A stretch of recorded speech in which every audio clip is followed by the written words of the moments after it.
Alright, so welcome to the results session of the fine-tuning topic.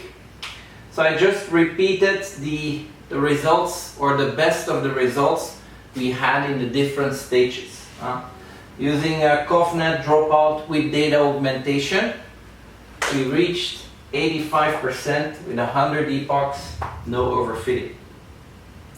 Then we introduced the topic of transfer learning, where we actually use the convolutional base of an existing network and build upon that. There were two techniques. There was feature extraction, and in feature extraction we had two methods. Method one was that we put all the features in a matrix and feed it into the fully connected layer.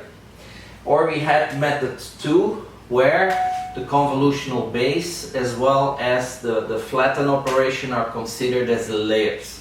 Yeah. So on ResNet 50, even with 100 epochs, we barely went above 71%. Yeah. And we see some signs of overfitting around epoch 40. However, when we used the VGG16 base with 30 epochs, we were able to reach 90% accuracy with no overfitting. Alright, so now we're just showing you the results of the fine-tuning exercise. So we took the two convolutional bases, we added data augmentation, and what I did not say is we also added dropout. Yeah? And instead of 100 epochs, we choose to do it on 20 epochs, mainly for time reasons. Yeah? And you cannot break down 100 epochs and still expect to run a graph. It doesn't work. So that's why I changed it to 20.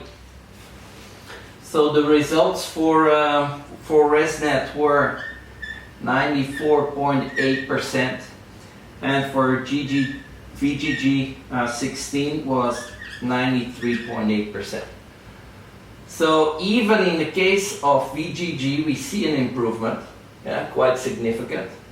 But compare the ResNet 70 with 94.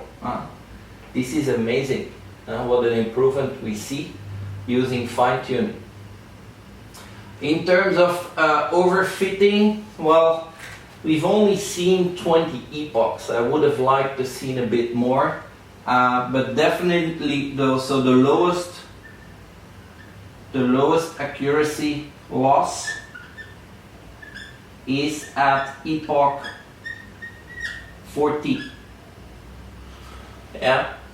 In both cases, we see the accuracy loss going up again slightly. Yeah. Definitely in the case of VGG16, it looks like the validation loss is upwards again. It's less the case here, but again, we would need to see a little bit more epochs to see what is really going on. Alright, so this concludes the whole subject of COVNETs and computer vision.